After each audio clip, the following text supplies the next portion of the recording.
राष्ट्रीय कार्यशाळा होती. Indian chamber of commerce and इंडस्ट्रीने आयोजित केलेली होती. सगळ्या उद्योगांचे CSR हेड्स आणि CEO होते. तिथे सगळ्यापासून सगळे इंग्लिशमध्ये बोलत होते. आणि दुपारनंतर माझं सत्र होतं. मी सगळ्यांना विचारलं की कोणाला हिंदी कळत नाही. ते सगळे म्हणाले आम्हाला सगळ्याला हिंदी कळतं. मग म्हटलं बा मी हिंदी बोललो चालेल का? चालेल का नाही, म्हणजे आपली राष्ट्रभाषा आहे, त्यामुळं आपण हिंदीमध्येच बोललं पाहिजे. पण इथे सगळे मराठी जाणतात, तेव्हा मराठीमध्येच मी माझी सुरुवात करतो. व्यासपीठावर विराजमान अध्याप यायचे आहेत कुलगुरू डॉक्टर मिलिंद बाराहाते साहेब, प्रकुलगुरू मान्य श्री वाडेगावकर साहेब आणि शेरकर मॅडम, प्रोफेसर आमच्या डॉक्टर अनिता पाटील,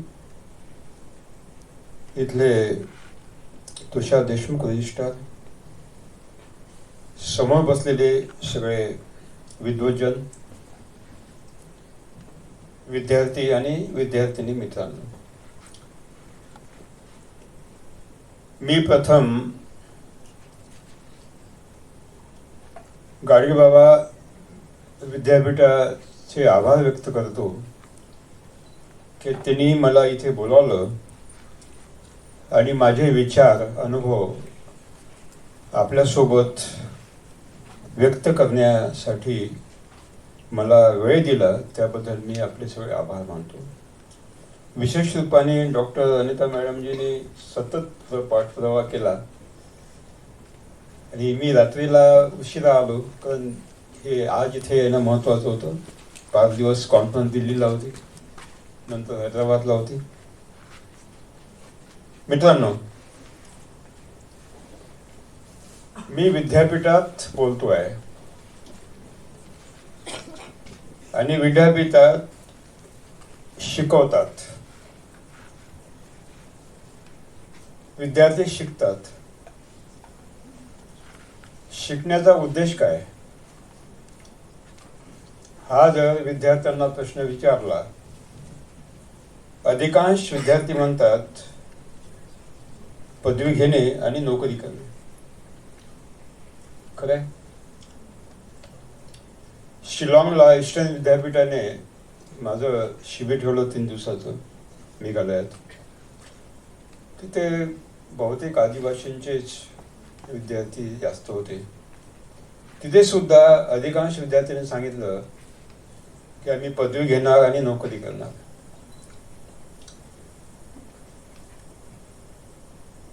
शिक्षणाचा उद्देश पदवी आणि नोकरी असेल का, असावा का, की काही वेगळा असू शकतो? ज्यांच्याकडे खूप जास्त पदव्या आणि विद्वत्ता, त्यांचा जगभर सन्मान होतो. म्हणजे पदवीला आणि विद्वत्तेला सन्मान आहे, अशी एक समजूत रूढ झालेली आहे. मग ज्या विद्यापीठामध्ये आचार्य असो की प्राचार्य असो, त्यांना विविध पदव्या, डॉक्टरेट व्हावं लागतं. पण त्याच विद्यापीठाचा जे नाव देण्यात येतं संत गाडगेबाबा, ते शाळेत शिकलेलं नाही, निरक्षर आहेत, अज्ञानी आहेत, कोणतीही डिग्री नाही, तरी विद्यापीठाचं नाव त्यांच्या देण्यात येतं. याचा अर्थ असा की मोठं होण्याला डिग्री पाहिजेच, हे चुकीचं आहे.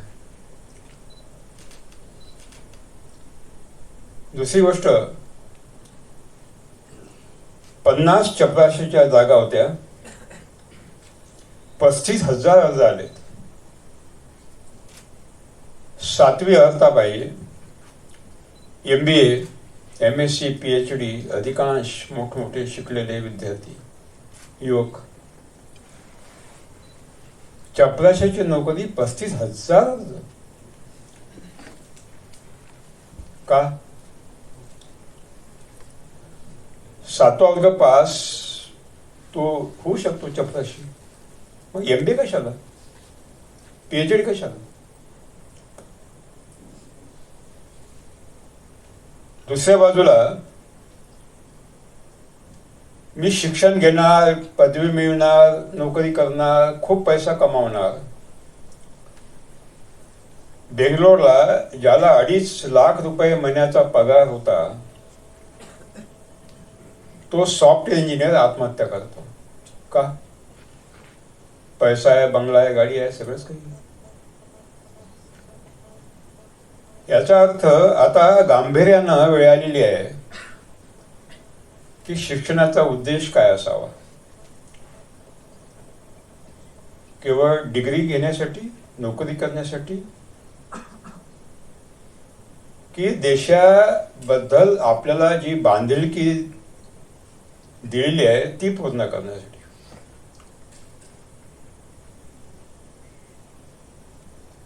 मी काही प्रकट अप्रकट संवाद आपल्याशी मी करणार आहे.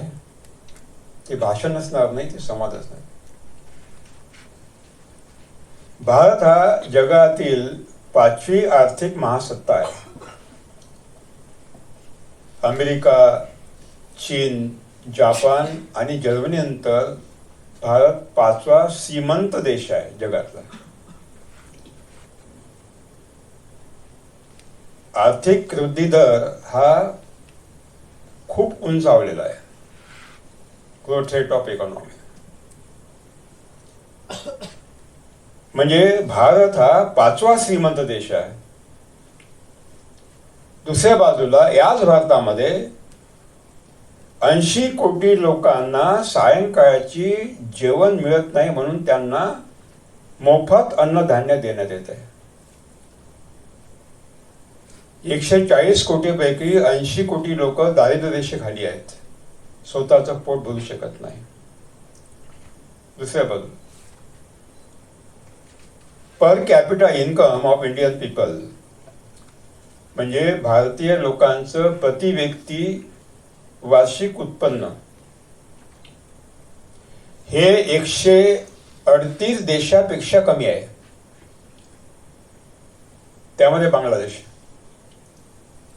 म्हणजे भारताच्या प्रति व्यक्ती उत्पन्नापेक्षा 138 देशांचं प्रति व्यक्ती उत्पादन जास्त आहे. म्हणजे भारतात 2 भारत आहे. एक 5वी अर्थव्यवस्था असणारा श्रीमंत भारत आणि 80 कोटी लोकांना 2 वेळचं जेवण मिळत नाही म्हणून फुकट अन्नधान्य पुरवावं लागते, हा गरीब भारत. आणि हे 2 भारत एकाच देशामध्ये आहेत. ही जी दरार आहे, गॅप आहे,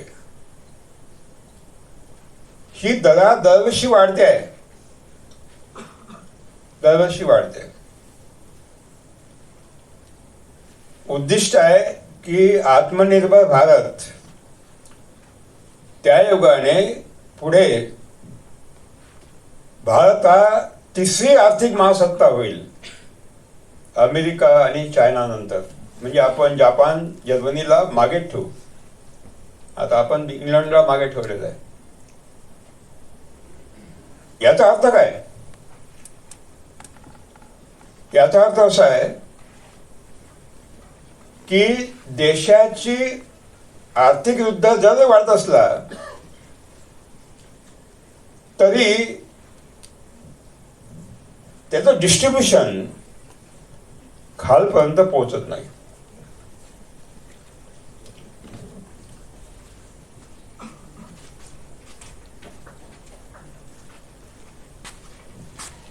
आणि हे खूप मोठं चॅलेंज आहे. ही जी दरी आहे, श्रीमंत भारत आणि गरीब भारत, ही दरी कमी करण्यासाठी how to minimise this gap. It is not possible to neutralise this gap because of this western economy. पण आपण कमीत कमी कशी करता येईल त्यासाठी काय केलं पाहिजे, हे शिक्षण विद्यापीठामध्ये दिलं पाहिजे.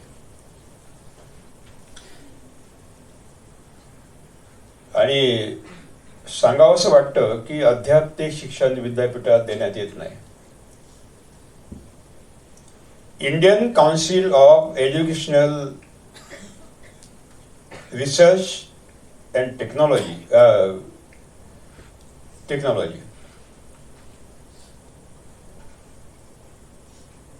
यांनी एक 5 दिवसाची कॉन्फरन्स दिल्लीला ठेवलेली.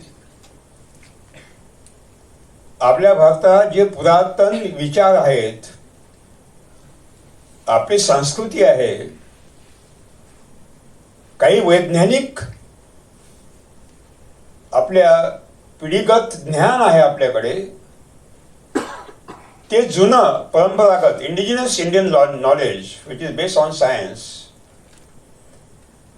हे लुप्त होत आहे. तर ते कसं आता पुन्हा आपण शोधून काढावं. ज्यांनी देशभर त्यावर काम केलं होतं त्या सगळ्यांना त्यांनी बोलावलं होतं, मला सुद्धा बोलावलं होतं.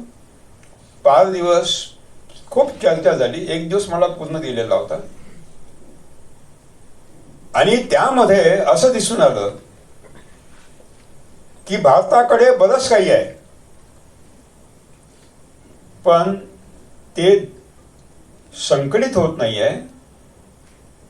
संकलित झाल्यानंतर ते खरं आहे की खोटं आहे तपासून घेण्यात येत नाही आणि म्हणून ते उपलुप्त होत आहे.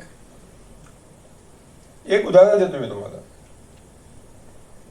तुम्ही दवाखान्यात गेला ॲलोपॅथी डॉक्टरकडे तर खूप चाचण्या आपल्याला कराव्या लागतात.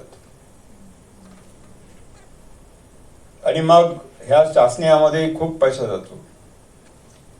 सगळ्या चाचण्यांचे रिपोर्ट आल्यानंतर लॅपटॉपमध्ये तो डॉक्टर सगळे लक्षणं पाहतो आणि मग सांगतो याला हे बिमारी आहे. जुन्या काळातला वैद्य हा तुम्हाला विचारत नव्हता तुम्हाला काय काय होते. शरीरकर्ताही फक्त न्याडी बघत होता आणि पटपट सांगत होता तुम्हाला काय काय होते. कोणतीही तपासणी नव्हती मॅडम, कोणतीही तपासणी नव्हती. आणि आज ॲलोपॅथी डॉक्टर तुम्हाला विचारतो तुम्हाला काय होतं, तो तुम्हाला काय झालं हे सांगत होता. आणि exact selection of the medicine आणि ते औषध त्याला देत होतं. हे जे परंपरागत ज्ञान आहे तो देत नाही कोणाला वैद्य. त्याला असं वाटतं की हा दुरुपयोग करेल, पैसा कमावेल आणि मग तो मुलालाही द्यायला बघत नाही. शेवटी त्याच्यासोबतच लुप्त होऊन जातं. म्हणून आम्ही बेंगलोरला एक कॉन्फरन्स घेतली वैद्यांची आणि त्या वैद्यानं सांगितलं की तुमचा जो स्वामित्व अधिकार आहे तो तुमचाच राहणार आहे. त्यासाठी तुम्हाला भरपूर रक्कम मिळणार आहे. फक्त तुम्ही लुप्त करू नका, ते जगासमोर ठेवा, हे सगळं मांडा. एका बाजूला आपल्याकडे ज्ञान आहे परंपरागत, फक्त ऑथेंटिक आहे की नाही हे तपासून घ्यायला पाहिजे. दुसऱ्या बाजूला आपल्याकडे नैसर्गिक स्रोताची काही कमी नाही.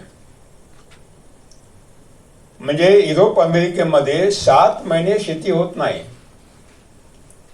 कारण जमीन बर्फाने झाकलेली असते, आकाश घनदाट ढगांनी झाकलेलं असतं, प्रचंड थंडी असते. फक्त 5 महिने तिथे शेती होते.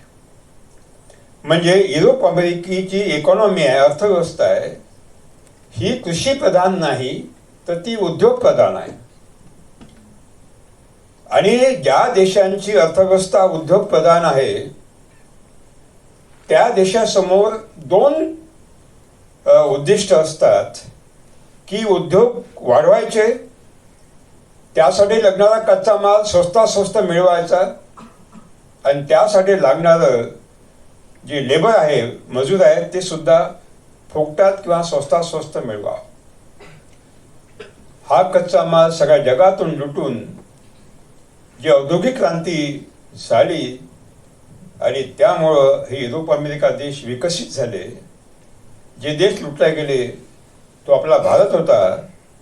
भरपूर सूर्यप्रकाश असून सुद्धा आपण लुटल्या जात होतो, संसाधन असून लुटल्या जात होतो. हे कुठे थांबावं आणि आपला देश आत्मनिर्भर बनावा, ही जी घोषणा पंतप्रधान माननीय श्री नरेंद्र मोदीजींनी केलेली आहे, मला वाटतं ही अत्यंत आवश्यक पाऊल जे उचलायला पाहिजे होतं ते आता उचललं गेलेलं आहे. मी काही तुम्हाला प्रश्न विचारणार आहे. इथं बसलेल्यापैकी शाकाहारी कोण कोण आहे? हात वर करा. शाकाहारी, बर. इकडे नाही. मांसाहारी कोण कोण आहे? इकडे. तुम्ही दोघही खोटे बोलतात. इथं बसलेला कोणीही शाकाहारी नाही, इथं बसलेला कोणीही मांसाहारी नाही. तुम्ही सगळे मिश्राहारी आहात. शाकाहारीची व्याख्या काय? What is the definition of the vegetarian food? शाक म्हणजे सब्जी, वनस्पतीजन्य आहार म्हणजे शाकाहार. झाडा झुडपांना जे पानं, फुलं, फळं, शेंगा लागतात, कंदमुळी लागतात, तो आहार म्हणजे शाकाहार. म्हणजे शाकाहारी त्याला म्हणू शकतो की जो फक्त वनस्पतीजन्य आहार घेतो, धान्य घेतो, फळं घेतो, भाज्या घेतो. मांसाहार म्हणजे जो कच्चं मांस खातो तो मांसाहार. शिजून पकवून नाही, कच्चं मांस खातो तो मांसाहार. ईश्वराने दोनच जाती केलेल्या आहेत, एक तर शुद्ध शाकाहारी किंवा शुद्ध मांसाहारी. ईश्वर निर्मित व्यवस्थेमध्ये मिश्राहारी कोणीही नाही, लक्षात ठेवा. गाय, बैल, घोडा, हत्ती हे शुद्ध शाकाहारी आहेत.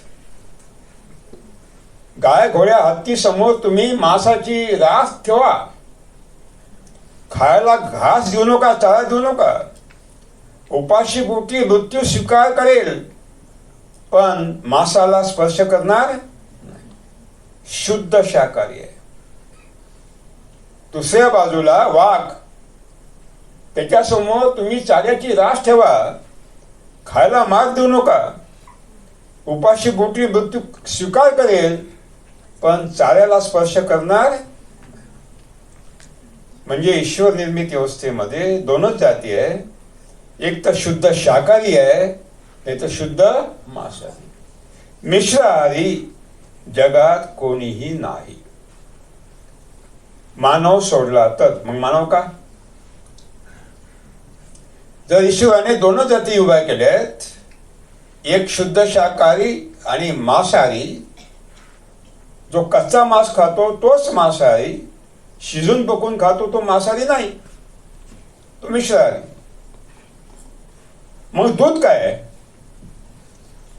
जे दूध पितात, जे दही खातात, जे तूप खातात, ते शाकाहारी नाहीत.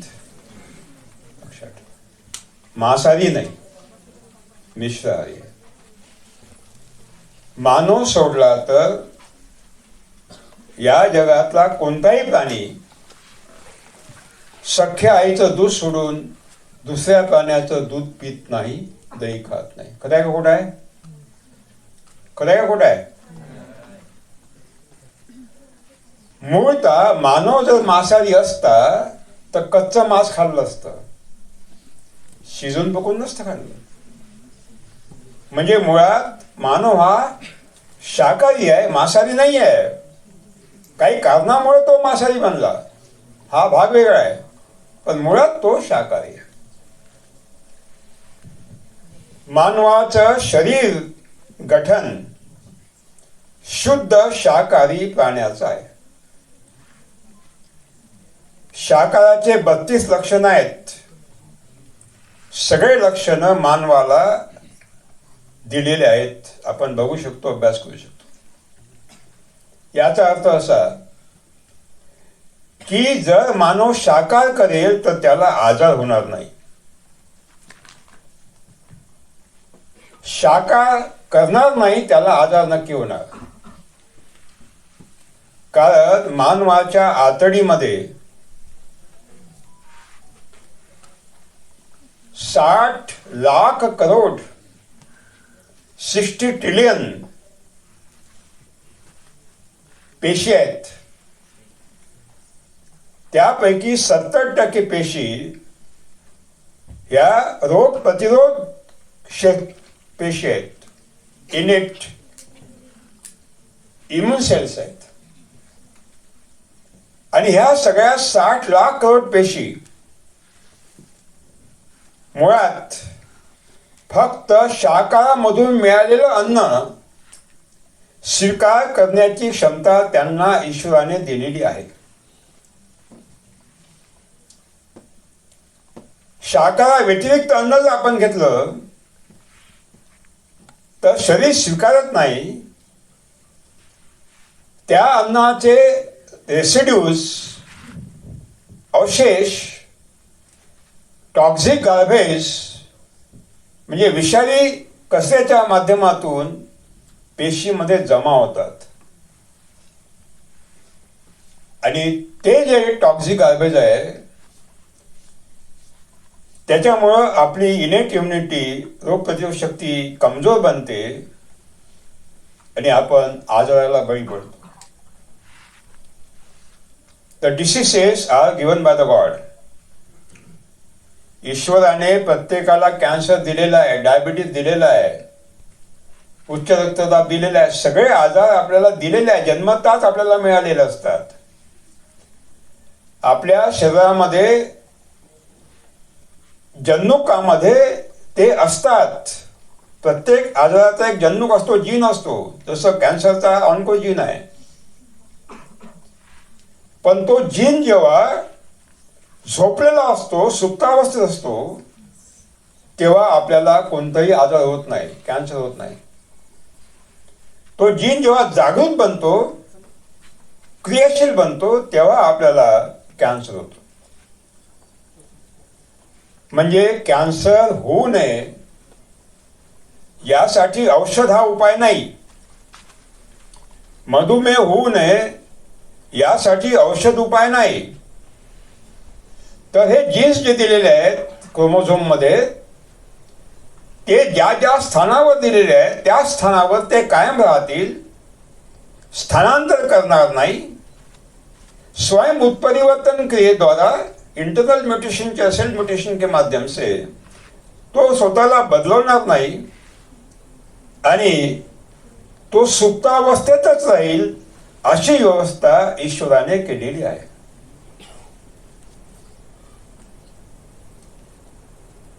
एका बाजूला आजार,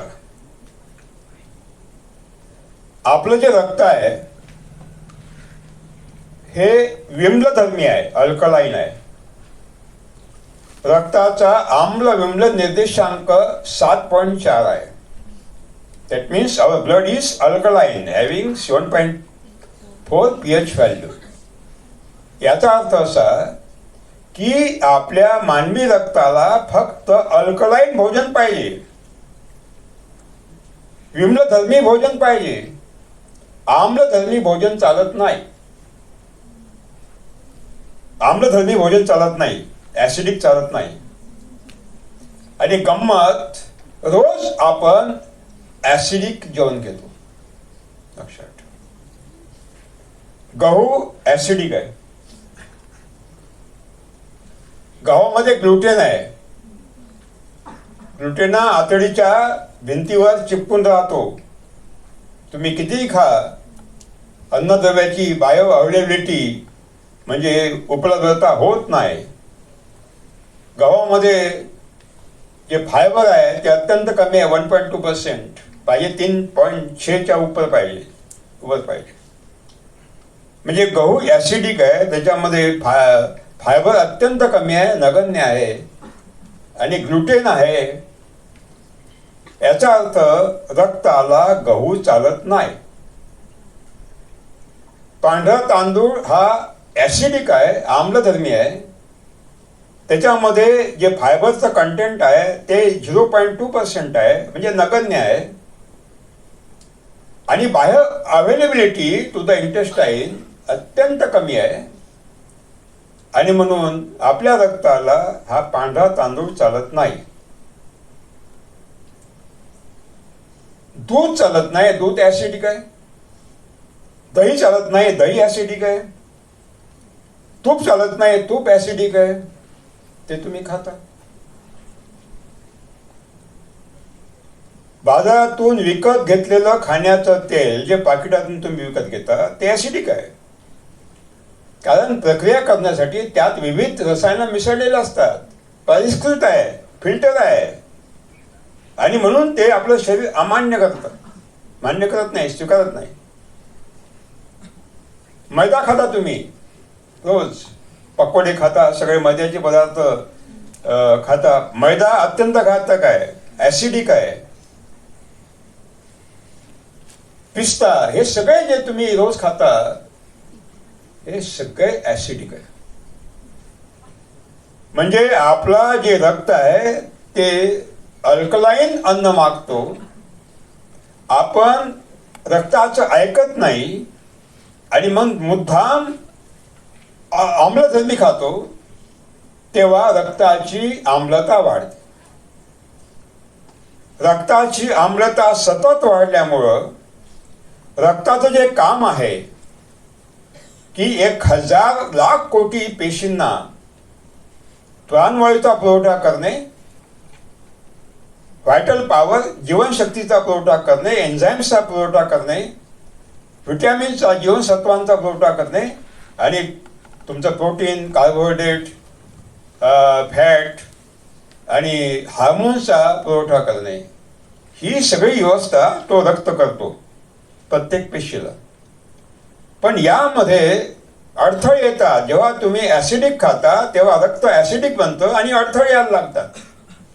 हे अडथळे येऊ नये म्हणून हा जो रक्त आहे आपलं घटवण्याचा प्रयत्न करतो. ऍसिडिटी घटवण्यासाठी गुड बॅक्टेरिया पाहिजेत, एन्झाईम्स पाहिजेत आणि कॅल्शियम पाहिजे, महत्वाचे. And that calcium is taken through the bones. हाडामधून ते कॅल्शियम घेण्यात येतं. दातामधून मोठ्या प्रमाणात कॅल्शियम घेण्यात येतं. सतत तुम्ही ऍसिडिक खाल्लं की ऍसिडिटी वाढणार, कॅल्शियम घेणार. आता न्यूट्रलाइज करण्यासाठी रक्त कॅल्शियम दातातून आणि हाडातून उचलणार आणि मग हाडामध्ये प्रचंड छिद्र पडतात आणि ती बिमारी येते, ज्याला म्हणतात ऑस्टिओपोरोसिस. आणि osteoporosis is converted in the cancer at last. दात गळून पडतात आणि दाताचे आजार होतात आणि पुढे पुढे हे कॅन्सरकडे वळतं. म्हणजे रक्ताला अडचणीत आणून आपण विविध आजारांना बोलावतो. त्यासाठी सिलेबसमध्ये हा विषय असला पाहिजे की कोणीही ॲसिडिक खाऊ नये. ॲसिडिक काय काय त्याची यादी दिली पाहिजे आणि का खाऊ नये हे वैज्ञानिक पातळीवर सांगितलं गेलं पाहिजे. आणि विम्लधर्मी का खावं, अल्कलाईन का खावं, कोणकोणते पदार्थ अल्कलाईन आहे हे सुद्धा सांगायला पाहिजे. दुसऱ्या बाजूला तुम्हाला मधुमेहाची भीती खूप आहे, कॅन्सरची भीती खूप आहे सगळ्यांना. तुम्हाला मी विचारलं तर मधुमेह कोणाकोणाला आहे तर काही हात वर वरतील, काही लोकांचे हात खाली राहतील आणि ते म्हणतील आम्हाला मधुमेह नाही. पण मी तुम्हाला सांगतो मधुमेह प्रत्येकाला आहे. इथं बसलेल्यापैकी प्रत्येकाला मधुमेह आहे, पण आपल्याला माहित नाही. मधुमेह म्हणजे काय? मधुमेह म्हणजे रक्तातली जी रक्त शर्करा आहे, ब्लड शुगर आहे, ही सामान्य पातळीपेक्षा सतत वाढत राहणे. It is not a disease, it is a stage at which the continuous flow of the blood sugar is increased. याचा अर्थ असा की समजा मी काम करतो तर मला 2000 कॅलरी ऊर्जा एका दिवसाची पाहिजे. मग ती 2000 कॅलरी ऊर्जा आपल्याला मिळेल, ती ऊर्जा ग्लुकोजच्या माध्यमातून सगळ्या पेशींना पुरवण्याचं काम रक्त करतं. पण त्यासाठी रक्ताला परमिशन पाहिजे इन्सुलिनची. हे इन्सुलिन स्वादुपिंड पॅनक्रिया सिक्रेट करतं. म्हणजे पॅनक्रिया स्वादुपिंड हा तेवढाच इन्सुलिन स्त्रवित करतं हार्मोन, जेवढं हार्मोनची 2000 कॅलरी जी आपण ऊर्जा घेतलेली आहे ती पेशीपर्यंत पोहोचण्याचं काम होईल, तेवढ्याच काम ते करण्याची क्षमता त्याला दिलेली आहे तुमच्या पॅनक्रियाला. आणि तेवढं सिक्रेट तो इन्सुलिन तेवढं सिक्रेट करतो. म्हणजे तुमच्या भोजनामधून 2000 कॅलरी ऊर्जा कार्बोहायड्रेटच्या माध्यमातून जर आपल्याला मिळाली आणि ती लगेच रक्तामध्ये ग्लुकोजच्या माध्यमातून होते. प्रत्येक पेशीवर कुलूप असतं, ते कुलूप उघडण्याची चाबी इन्सुलिन जवळ असते. इन्सुलिनच्या संमतीशिवाय कोणत्याही पेशीमध्ये ग्लुकोज प्रवेश करत नाही. आणि मग जेव्हा इन्सुलिन हे 2000 कॅलरी ऊर्जा पुरवण्याचं काम करतं, तोपर्यंत इन्सुलिन स्त्रवण अतिशय सुंदर होतं. पॅनक्रिया तो नॉर्मल गतीनं आपलं काम करतो. कोणतंही शरीरामध्ये विकृती होत नाही, तुम्हाला डायबिटीस होत नाही. पण आपण काय करतो, सकाळी चहा घेतला 20 युनिट इन्सुलिन तयार झालं. नंतर आपण पकोडे खाल्ले किंवा नाश्ता घेतला 20 युनिट इन्सुलिन तयार झालं. मग लगेच चहा आला 20 युनिट इन्सुलिन तयार झालं. मग जेवण आलं आणखी 20. म्हणजे जेव्हा जेव्हा तुम्ही खाता तेव्हा तेव्हा हे इन्सुलिन स्त्रवतं आणि ते इन्सुलिन मग याची विल्हेवाट लावण्याचा प्रयत्न करतं. शाकाहारी भोजनामधून जे मिळते ते सगळं पचवण्याची क्षमता आतडीला आहे. तेवढीच ब्लड शुगर वाढते आणि लगेच त्याचा विल्हेवाट होते. पण 2000 कॅलरीच्या वर जर आपण साखर खाल्ली, म्हणजे शर्करा खाल्ली, कार्बोहायड्रेट खाल्ले, तर ते कार्बोहायड्रेट 2000च्या वर असतात. आता पॅनक्रिया पचवण्याची क्षमता 2000 कॅलरी. हे 3000 कॅलरी तुम्ही खाल्ले, मग 1000 कॅलरी शिल्लक राहिलं. हे रक्तामध्ये सतत फ्लो होत आहे. आणि मग तुम्ही डॉक्टरकडे जाता की माझं ब्लड शुगर वाढलेलं आहे, मी काय करू?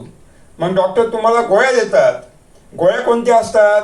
गोळ्या यासाठी असतात की त्या पॅनक्रियाला जबरदस्तीनं इन्सुलिन स्त्रवण करण्यासाठी त्या गोळ्या दिलेल्या असतात, जबरदस्तीनं, डेलिबरेटली. मग गोळ्याच्या जबरदस्तीनं काही दिवस पॅनक्रिया इन्सुलिन स्त्रवित करतं, म्हणजे त्याच्या क्षमतेच्या बाहेर ते काम करतं.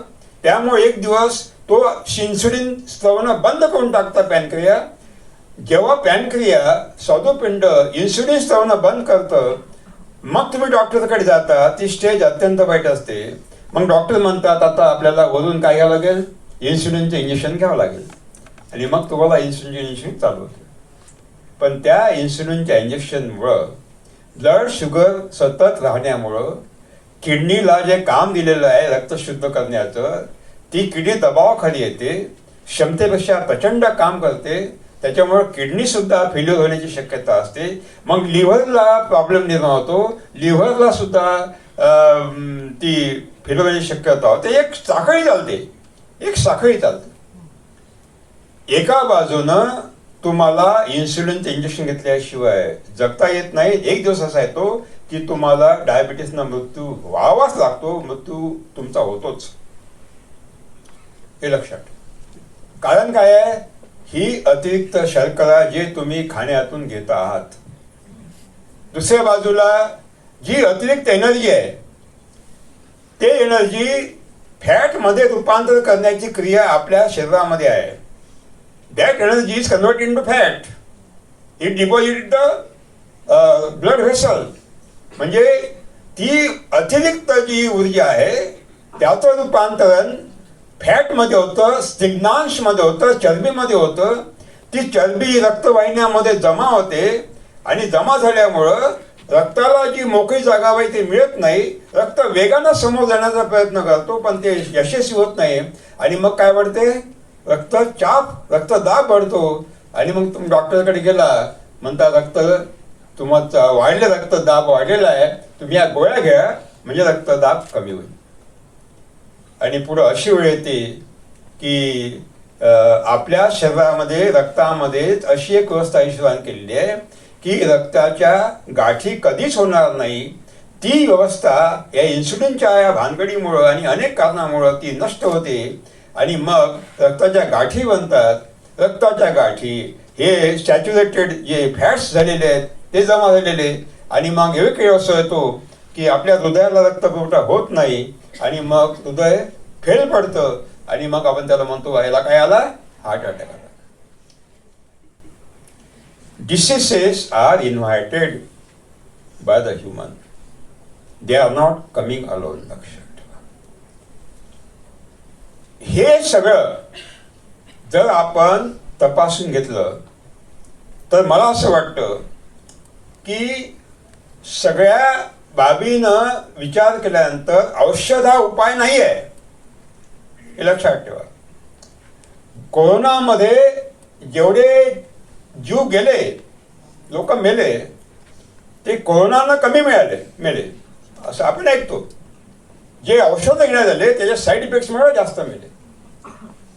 कारण हे साईड इफेक्ट कशामुळे? हे शरीर बाह्य वस्तू आहे, शरीर स्वीकारत नाही.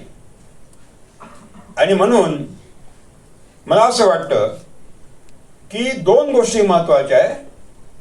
एक, कोणत्या स्थितीमध्ये जगायचं असेल, कर्करोग, मधुमेह, हृदयविकार, उच्च रक्तदाब किंवा अन्य आजारामुळे मरायचं नसेल तर तुम्हाला आजच संकल्प केला पाहिजे.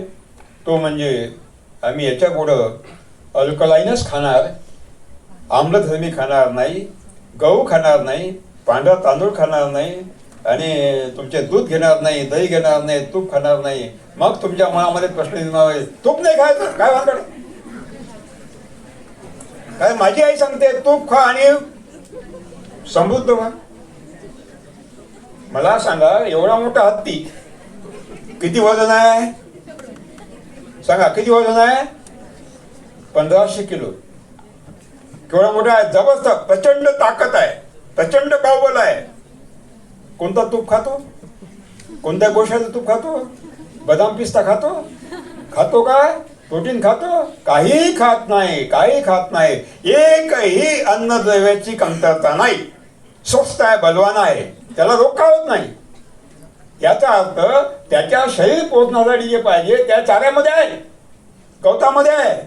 गवतामध्ये सगळंच आहे, शाकाहारामध्ये सगळंच आहे. वरून काहीही घेण्याची आवश्यकता नाही. हे सिलेबसमध्ये केव्हा येईल? सिलेबसमध्ये केव्हा येईल? आलं पाहिजे. दुसऱ्या बाजूनं आपण जे अन्न घेतो, मी विषय तुमचाच घेणार आहे, कारण मला माहिती आहे तुम्ही शेतकरी नाही आहात, तुमचाच विषय घेणार आहे. एक महत्वाचं आहे की आपण जे भोजन घेतो त्या भोजनामध्ये कमीत कमी 3.6% फायबर पाहिजे, तंतुमय पदार्थ असावेत. 3.6%च्या खाली जर तंतुमय पदार्थ असतील, फायबर असतील, तर पोटाचे आजार, मलबद्धता, कॉन्स्टिपेशन वेगानं वाढतं. आपण सगळे गहू खाता, गव्हामध्ये 1.2% आहे. पांढरा तांदूळ खाता 0.2 आहे. गहू दुधामध्ये फायबर नाही आहे. तुमच्या फळामध्ये फायबर आहेत, पण फळं तुम्ही कमी खाता. हिरव्या पालेभाज्यामध्ये फायबर आहे, पण हिरव्या पालेभाज्या तुम्ही कमी खाता. म्हणजे फायबर आपल्या शरीरामध्ये जात नाही. फायबरचा सगळ्यात चांगला स्रोत असेल तर मिलेट आहे. ज्वारी आहे, बाजरा आहे, म्हणजे सॉर्गम आहे, पर्ल मिलेट आहे, फिंगर मिलेट आहे, फॉक्सटेल मिलेट आहे, बार्नयार्ड मिलेट आहे, कोदो मिलेट आहे. सगळे मिलेट जे आहेत, लिटिल मिलेट आहे, प्रोसो मिलेट आहे, all these millets are having more than 8 to 16% fibre and both soluble insoluble. म्हणजे जर आपल्याला फायबर युक्त भोजन घ्यायचं असेल तर गव्हाचा पर्याय काय आहे, तांदूळाचा पर्याय काय, तो म्हणजे फायबर. ज्वारी, बाजरी आणि सगळे मिलेट. मला वाटते मिलेटला एक इथे सेमिनार झालेला आहे. आपल्या शरीराला जवळपास 2500 वनस्पतीजन्य रसायन आवश्यक असतात. 2500 वनस्पतीजन्य रसायन म्हणजे phytochemicals are existed in totally in the vegetarian food. शाकाहारामध्ये हे सगळे असतात. त्यामध्ये 1100 अत्यंत महत्त्वाचे आहेत. ते 1100 फायटोकेमिकल्स हे फक्त शाकाहारामधून आपल्याला मिळतात. 20 अमिनो आम्ल आहेत, त्यापैकी 11 अत्यंत महत्त्वाचे आहे. ते 11 अमिनो ॲसिड्स फक्त 3 मिलेटमध्ये असतात, गव्हामध्ये नसतात, पांढऱ्या तांदूळावर नसतात, फक्त 3 ज्वारी, बाजरा आणि बार्नयार्ड मिलेटमध्ये असतात. म्हणजे आणि बाकीच्यामध्ये 1-2 कमी असतात. याचा अर्थ असा की आपल्या जेवणामध्ये जर आपण मिलेट घेतले नाही, इथल्या हॉस्टेलमध्ये जर मिलेट खाऊ घातले नाही, वडेगावकर साहेब काय अवस्था आहे. आणि हे समोर वाढत आहेत, त्यांना मी सांगतो उद्देशून. तर लक्षात ठेवा, काय होतं, आपण भोजन केलं की आपल्या आतडीमध्ये त्यातले सगळे रस शोषून घेण्यात येतात, अन्नद्रव्य शोषून घेण्यात येतात. आणि जो चौथा आहे, हा चौथा शौचाच्या वाटे बाहेर निघण्यासाठी तो तयार झालेला असतो.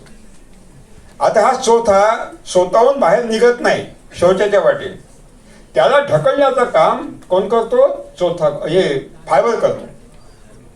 फायबर काय करतो, त्या मळ्यामधलं पाणी शोषून घेतो, स्वतःचं शरीर फुगवतो आणि मळ्याला आपोआप फेकून देतो. म्हणजे आपल्या भोजनामध्ये जर 3.6% वर म्हणजे आपण जर मिलेट खाल्ले तर त्या मिलेटमधून जे फायबर सोल्युबल इनसोल्युबल आपल्या शरीरामध्ये जातील, त्या मळ्याला ते फुगवतील आणि मळ्याला अनायासे बाहेर काढतील. आपल्याला बाबा महाराजांचं कोणतं चूर्ण घेण्याची आवश्यकता नाही आणि एनिमा घेण्याची आवश्यकता नाही, आपोआपच.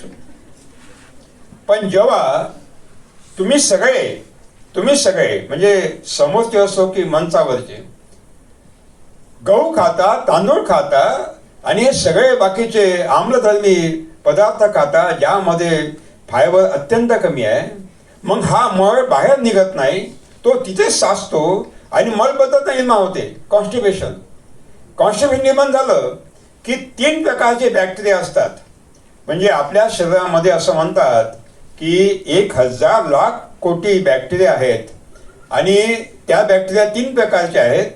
एक गुड बॅक्टेरिया, चांगले जीवाणू आहेत, एक इंटरमिजिएट बॅक्टेरिया आणि एक बॅड बॅक्टेरिया, पॅथोजेनिक बॅक्टेरिया. ते जे इंटरमिजिएट बॅक्टेरिया हे जास्त संख्येने असतात. जेव्हा गुड बॅक्टेरिया संख्या वाढतात ते इकडे येतात, यांच्या पक्षात सामील होतात. जेव्हा बॅड बॅक्टेरिया संख्या वाढतात ते त्यांच्या पक्षात जातात. आणि हे जे बॅड बॅक्टेरिया आहे, बॅड बॅक्टेरिया तो मळ साचलेला बाहेर निघत नाही, तो सडवण्याचं काम करतात. आणि मळ सडवताना ketone, hydrogen sulphide, ammonia, carbon monoxide आणि नायट्रस ऑक्साईड सारे अत्यंत घाणेरडे विषारी वायू तयार होतात, ज्यांना आपण अपान वायू म्हणतो. आणि तो ऊर्ध्वगामी असतो. हे सगळे अपान वायू बाहेर निघत नाही, ते आपल्या शरीरामध्ये खेळतात आणि मग मेंदूमध्ये जमा झाले की मॅनेंजायटिस आणि अपंग काय म्हणतो कंपवात हे सगळे आजार होतात. डोकेदुखी होते, मायग्रेन होतं. मानेमध्ये गेलं का मान दुखते, छातीमध्ये छाती दुखते, शोल्डरमध्ये झालं की आपले सांधे दुखतात, छातीमध्ये आलं छाती दुखते, पोटात पोट दुखतं आणि सगळे आपल्या शरीरामध्ये पीडा होते, ज्याला म्हणतो आर्थरायटिस, आमवात. आणि त्यावेळी मग डॉक्टर तुम्हाला औषधं गोळ्या देतात, मलम देतात, हे करा ते करा, यानं आंघोळ करा, त्यानं लावा, माती लावा, हे लावा आणि ते लावा. मुळात ते नाही, मूळ हे आहे. आणि हे गॅसेस पुढे वाढले. ॲथरायटिस हे अत्यंत खतरनाक आजार आहे, आमवात. आणि तो मग आपल्या शरीरातले अवयव झिजवण्याचं काम करतो. अवयवांना झिजवण्याचं काम, याचा अर्थ आपण कॅन्सरकडे आपलं जीवन वळवतो आणि पुढे मृत्यूला स्वीकार करतो. आणि म्हणून याचा अर्थ असा की माझी विनंती आहे, वाडेगावकर साहेब आपल्याला सुद्धा, शेरकर मॅडम आपल्याला सुद्धा, आणि इथे जे आपले भोजनची व्यवस्था करणारे वार्डन आहेत त्यांना सुद्धा, की कृपा करून इथल्या हॉस्टेलमध्ये एक नियम काढा, फक्त मिलेट खाऊ घातला येईल, गहू आणि तांदूळाचा वापर होणार नाही. हे कृपा करून